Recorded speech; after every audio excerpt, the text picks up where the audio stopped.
तो जैसा कि पिछले एपिसोड में हमने देखा कि लिंदोंग मिस्टर डाओ लिंदोंग को एक बॉडी टेम्परिंग टेक्निक देता है। जिस टेक्निक की मदद से लिंदोंग के पास गोल्डन बॉडी आ चुकी थी, यानी कि ये बॉडी इतनी ज्यादा स्ट्रांग होगी कि पावरफुल से पावरफुल अटैक को भी अपने बॉडी पर झेल सके और साथ ही साथ वो एक निर्वाण के वॉरियर का भी मुकाबला कर पाएगा। अब हम आगे नेक्स्ट एपिसोड की शुरुआत में मिस किन्सी और ब्रदर केन युआन को देखते हैं, जो दोनों अभी भी इन्वेस्टिगेट कर रहे थे। ब्रदर केन युआन तो मिस किन्सी को देखता जा रहा था। ऐसा लग रहा था जैसे कि वो इन्वेस्टिगेशन करने के बजाय यहाँ पर मिस को ही देखने आया हो। तभी अचानक दूसरी तरफ मिस ब्रदर केन युआन से कहती है, क्या तुमने वो एनर्जी महसूस करी? जिस पर वो होश में आते हुए कहता है कि क्या कौन सी एनर्जी, जो सवाल करते ही जब उसने सामने की तरफ देखा तो उसे एक पहाड़ दिखाई दिया जिसके अंदर से ईविल एनर्जी महसूस हो रही थी। इसलिए ब्रदर केन युआन मिस किन्सी से कहता है कि फिक्र मत करो, तुम पीछे रहो, मैं आगे जाकर देख कर आता हूँ। और ये कहने के बाद वो सोचता है कि अब तो मैं मिस के सामने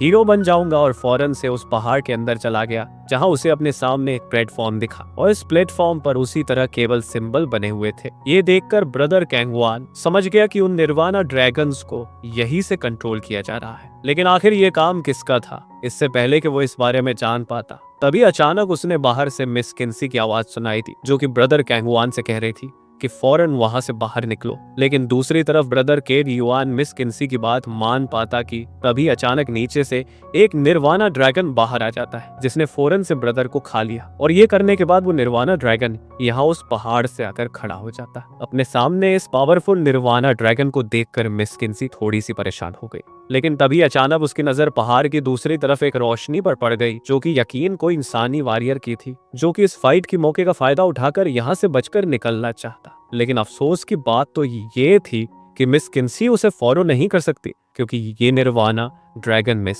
किन्सी को भी खाने के लिए उसके पीछे पड़ गया था। जहां अचानक से मिस ने देखा उस निर्वाणा ड्रैगन के अंदर से बॉडी पर्पल कलर की चमकने शुरू हो गई, जो कि कोई और नहीं बल्कि ब्रदर कैंग युआन कर रहा था। और यहाँ बहुत ही ज्यादा तकलीफ देने के बाद अचानक ये हम देखते हैं कि ब्रदर कैंग युआन ने उस निर्वाणा ड्रैगन की बॉडी को अंदर से ही ब्लास्ट कर दिया, जिसे मारने के बाद ब्रदर युआन कैन काफी कूल तरीके से बाहर आकर कहता है कि ये मारेगा मुझे। दूसरी तरफ मिस किन्सी के सिर से जब इस निवारण ड्रैगन का खतरा हट चुका था, तो हम देखते हैं कि वो उसी वॉरियर को फॉलो करना शुरू हो गई, जो कि यहाँ से भागने की कोशिश कर रहा था। रास्ते में वो वॉरियर भी अपने पीछ मिस किन्सी को देखकर उस पर हमला करने की हिम्मत करता है। जिस हमले को अपनी तरफ आता हुआ देखकर अपने लोटस आर्टिफैक्ट को बाहर की तरफ निकालते हुए शील्ड की तरह इस्तेमाल करती है। साथ ही हम देखते हैं कि काफी आसानी से मिस किन्सी ने अपने लोटस आर्टिफैक्ट का इस्तेमाल करते हुए एक ही अटैक में उस बंदे को जमीन पर गिरा दिया, जहां वो वॉरियर नीचे आने के बाद तो काफी बुरी तरीके से इंजर्ड हो चुका था।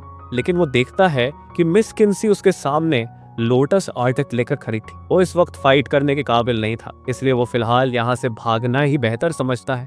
इसलिए हम देखते हैं कि वो दोबारा यहाँ से भागने की कोशिश करने वाला था, पर तब तक ब्रदर केन युआन भी वहां पर पहुंच गया, जो कि अपने स्पिरिचुअल हैंडिंग टेक्निक का इस्तेमाल करते हुए अपने स्पिरिचुअल हैंड में उसे जकड़ लेता है और उससे पूछता है, आखिर कौन हो तुम? लेकिन मिस किन्सी तो उससे पहचान गई थी कि ये जरूर जुआन टेरेची का वॉरियर है, और वो उससे सवाल करते हुए पूछती है कि आखिर तुम हमारे डॉन जुआन डोमेन में क्यों आए? मिस का ये सवाल सुनकर तो वो वॉरियर जोर जोर से हंसने लगे, जिसे देखते ही ब्रदर युआन उसे तकलीफ देते हुए कहता है कि सवाल का जवाब तो। लेकिन वो आदमी तो पूरी तरीके से पागल था, जो कि खुद को ही यहाँ पर सेल्फ डिस्ट्रैक्ट करते हुए कहता है कि तुम सारे के सारे सुपर सेक्ट वाले मारे जाओगे। और ये कहते हैं उसने एक बहुत बड़े ब्लास्ट के साथ खुद को सेल्फ डिस्ट्रक्ट कर लिया। लेकिन अच्छा हुआ कि दूसरी तरफ मिस किन्सी अपने लोटस आर्ट इफेक्ट का इस्तेमाल करते हुए खुद को ब्रदर कैंगवान को प्रोटेक्ट कर चुकी थी। ब्रदर कैंगवान मिस किन्सी से कहता है कि ये कमीना हमें भी अपने साथ लेकर मरना चाहता था, पर अच्छा हुआ कि तुमने हम दोनों को बचा। जिस पर मिस किन्सी कहती है कि ये अकेला आदमी नहीं होगा, जो कि इस एंशिएंट बैटलफील्ड में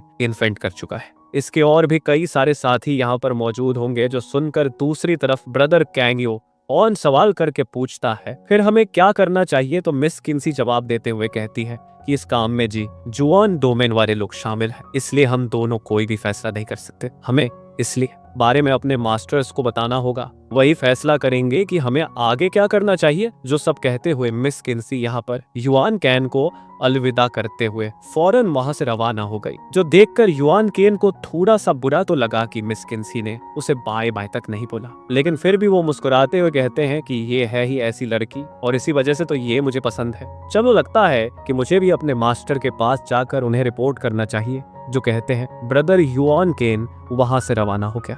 इसके बाद सीन शिफ्ट होकर दूसरी तरफ यहाँ सन सिटी पर आ गया, जो कि होली लाइट डायनेस्टी के चंगुल से आजाद होने के बाद लिनडोम भी यहाँ पर कई दिनों बाद वापस से सन सिटी आया था, इसलिए सब लोग उसे प्यार से ग्रीट कर रहे थे। तभी अचानक थर्ड प्रिंस लिनडोम को देखकर कहता है कि आखिरकार तुम आ ही गए। जो देखा तो लिनडोम थर्ड प्रिंस को रिस्पेक्ट करते हुए यू और मजेस्टी ही कहता है, लेकिन दूसरी तरफ थर्ड प्रिंस लिनडोम से कहता है कि मेरे सामने इतना रिस्पेक्टफुल होने की कोई जरूरत नहीं, तुम आज से तुम्हारा भाई हूँ, इसलिए तुम मुझे भाई कहकर पुकारा करो। जो सुनकर लिनडोम भी खुश होते हुए कहता है कि ठीक है ब्रदर मोलिंग। जो सुनकर मोलिंग भी यहाँ लिनडोम के कंधे पर हाथ रखते हुए कहता है कि चलो अच्छा हुआ अब तुम वापस आ चुके हो, तो मुझे ही तुम्हें कुछ बताना है। जो कहते हुए थर्ड प्रिंस लिनडोम को अपने पास ले आता है। दूसरे तरफ मिस्मो लिनडोम को देखकर काफी ज्यादा खुश होते हैं, उसे रिस्पेक्ट पेश करती है। लिनडोम भी उसे जवाब देते हुए साथ ही साथ सवाल करके थर्ड प्रिंस से पूछता है क्या तुम मुझे क्या बताना चाहते हो। तो इस पर थर्ड प्रिंस लिनडोम को जवाब देते हुए कहता है कि इन्फॉर्मेशन में नहीं बल्कि मिस्मो तुम्हें देगी। जो सुनकर ये तीनों ही नीचे की तरफ बैठ गए। दूसरी तरफ मिस्मो लिनडोम को बताती है कि मुझे हाल ही में इन्फॉर्मेशन मिली है कि सन सिटी के पास में एक जगह है जिसे लियान वैली के नाम से जाना जाता है। वहां पर कुछ लोगों को एंशियंट ट्रेजर दिखे। जो सुनकर लिनडोम हैरान होते हुए कहता है कि क्या कहा एंशियंट ट्रेजर। इस पर मिस्मो भी जवाब देते हुए कहती है कि हाँ सही सुना, लियान वैली में कई सारे कीमती